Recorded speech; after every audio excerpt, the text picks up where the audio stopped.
Dr. Manmohan Singh and Narendra Modi both come from humble backgrounds, but their trajectory toward political leadership is remarkably different. Here's a look at the early years of Modi and the man he replaces as the leader of the country.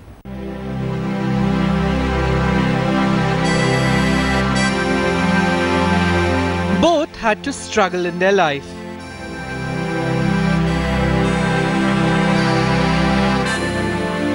Neither had it easy. But the beginnings of Manmohan Singh and Narendra Modi are a world apart. Manmohan Singh went through the trauma of partition. Narendra Modi, though born in independent India, went through the misery of poverty. Manmohan Singh was born into a family of modest means in the village Gah in Pakistan. After the partition of India, his family migrated to Amritsar, where he studied at Hindu College.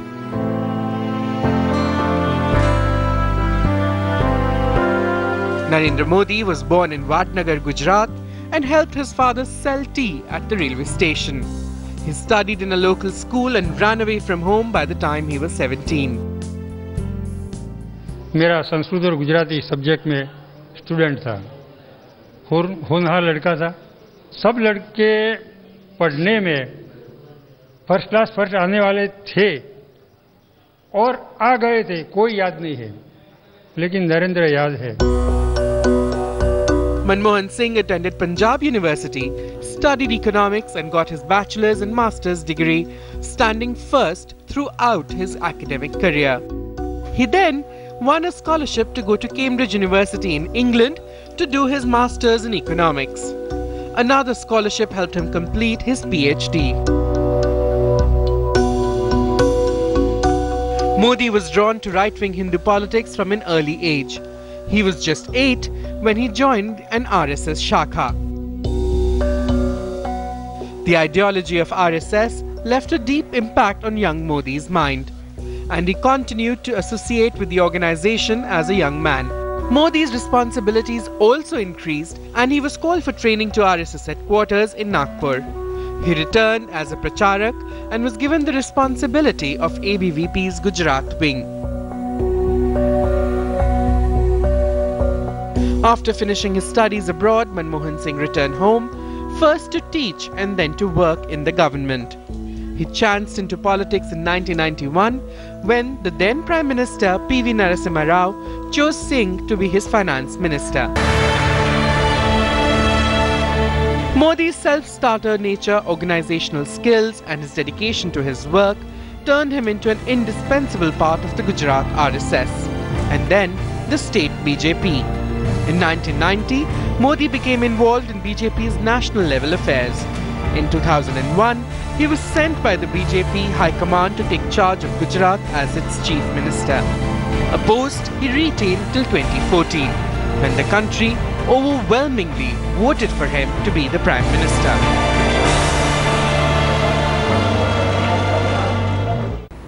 One is subdued, the other is known for his confrontational approach. One shuns the media, the other enjoys the spotlight. We compare the 13th Prime Minister of India with the man who takes over as number 14. My fellow citizens, I address you today for the last time as Prime Minister of India. मैं आप सबका बहुत आभारी हूं कि आपने सर्वसम्मति से मुझे एक नया दायित्व दिया है। विशेष रूप से Two men entrusted with the task of leading the country. In 2004, when the Congress-led United Progressive Alliance came to power, everyone expected its chairperson, Sonia Gandhi, to become Prime Minister. Manmohan Singh went on to become Prime Minister by proxy. His was a backdoor entry which took all Congress voters by surprise. The arrangement, however, was deeply flawed. While Manmohan Singh was Prime Minister, he had never won an election. After starting out as an RSS worker, he then went on to lead the BJP in Gujarat, eventually becoming Chief Minister.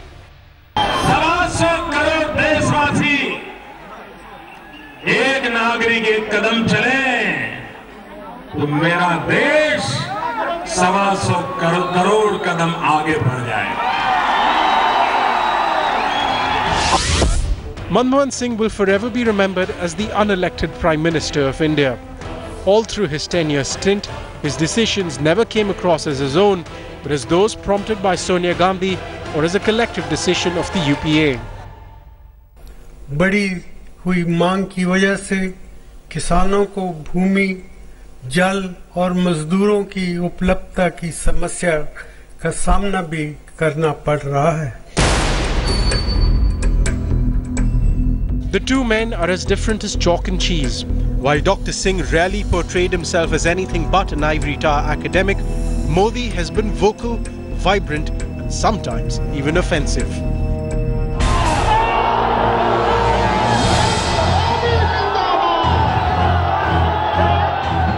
Even during the last few months, after Modi was declared the BJP's prime ministerial nominee, he went out all guns blazing.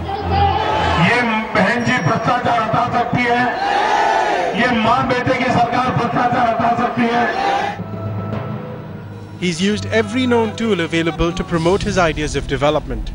He went on to use all means available to reach out to his electorate. By contrast, Dr. Singh has already declared that he will not seek a third term in office, rarely using social media himself during his term to reach out to the people.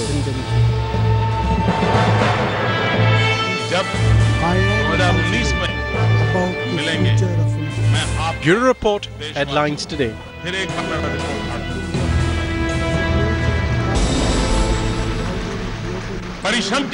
Narendra Modi won his election because he sold India the dream of rapid economic growth. His predecessor Manmohan Singh became Prime Minister 10 years ago because Sonia Gandhi pushed him ahead of her to avoid a political controversy. We compare the working styles of the two men, both of whom claim economics as their strong suit. Dr. Manmohan Singh, an esteemed dignitary. The contrast between the 13th and the 14th Prime Ministers of India cannot be any starker. आप मुझे बताइए, क्या भारत माँ की एक भुजा अगर दुर्बल होगी, तो कभी भारत माता मजबूत होगी क्या? The 14th Prime Minister Narendra Modi is a crowd puller and knows how to use his words to his advantage. Bharat माता की.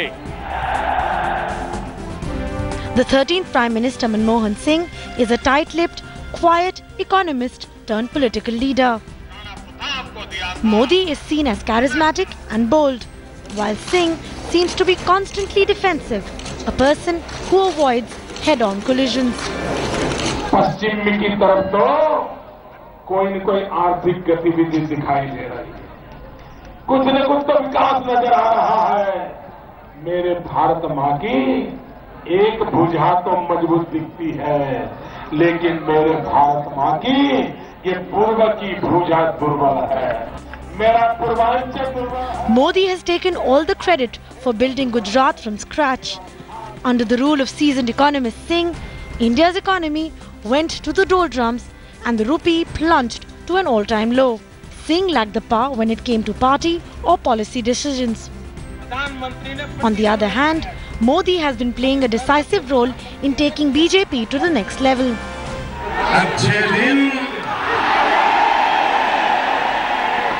अच्छे दिन वाह.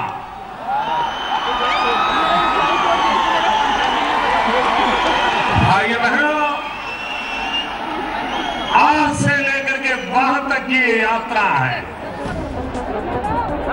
Over the years, Modi has shown excellent organizational capabilities, dynamic personality and motivational skills.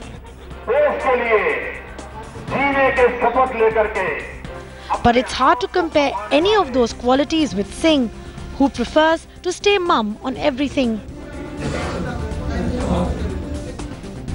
Modi's rule in Gujarat highlighted his hands-on approach to administration and his tendency to hire technocrats as advisors.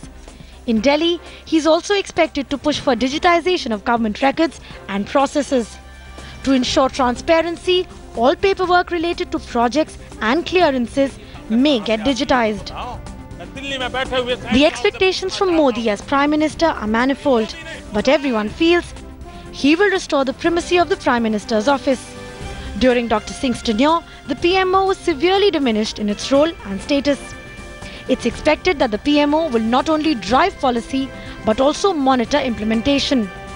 As far as the bureaucracy is concerned, Modi is expected to reward performance rather than seniority.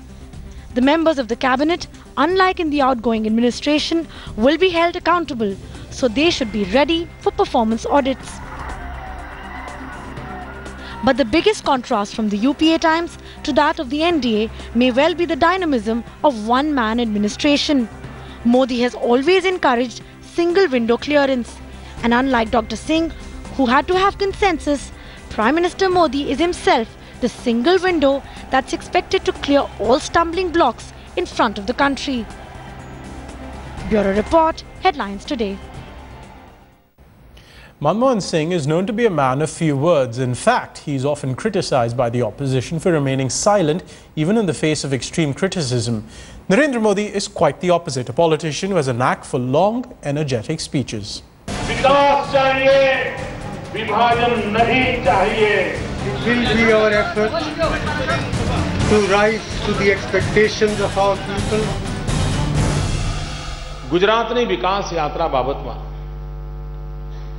માની લો કે માની લઈએ કે આ 12 વર્ષમાં વિકાસ થયો છે, તો મોદીની સફળતા એમાં નથી કે આજે વિકાસ થયો.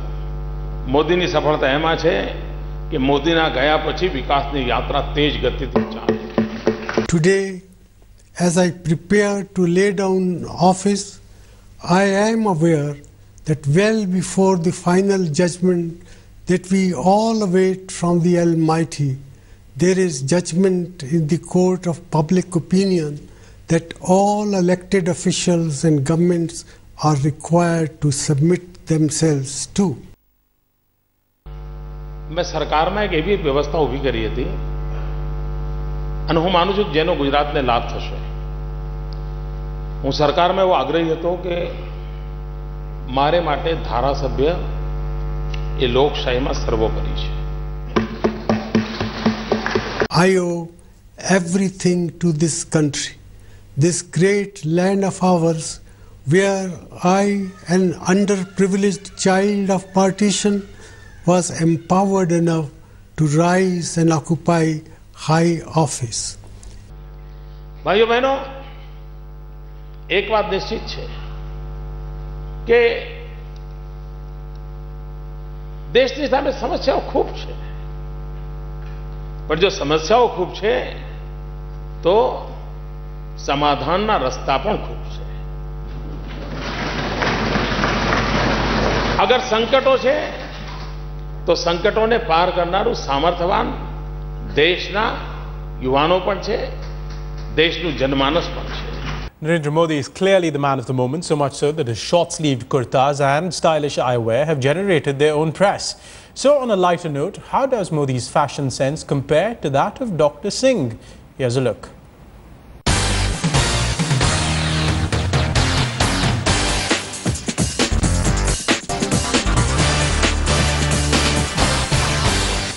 In the highly volatile fashion world, where style statements change with changing seasons, Modi's wardrobe, simple yet polished, is making a wave.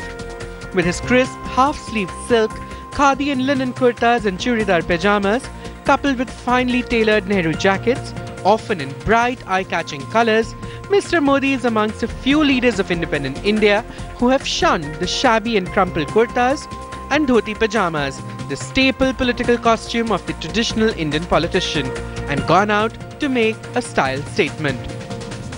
I think he looks really dapper, and he looks quite cool, and I don't think we've had a Prime Minister who wears Bulgari frames, and also I think his general style, he is quite a suave looking man, and he has a Montblanc pen, so clearly believes in brands, so hopefully that'll translate into brands coming into the country as well.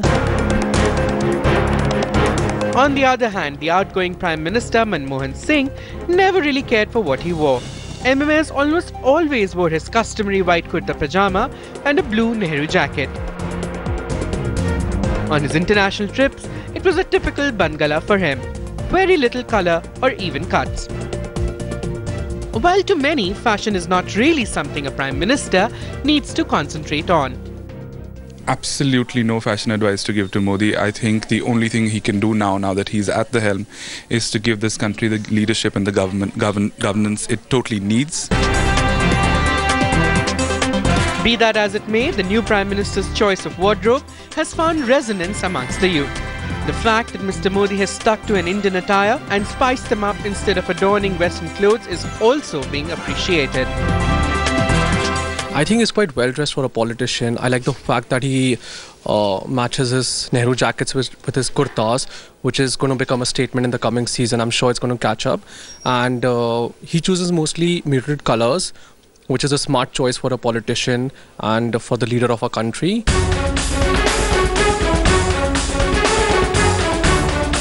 Narendra Modi certainly has his work cut out for him, and he will take every step forward to make sure the nation moves forward.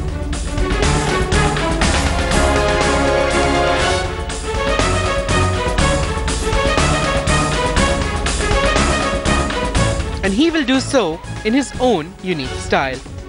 With Rishika Barua, Bureau Report for Headlines Today.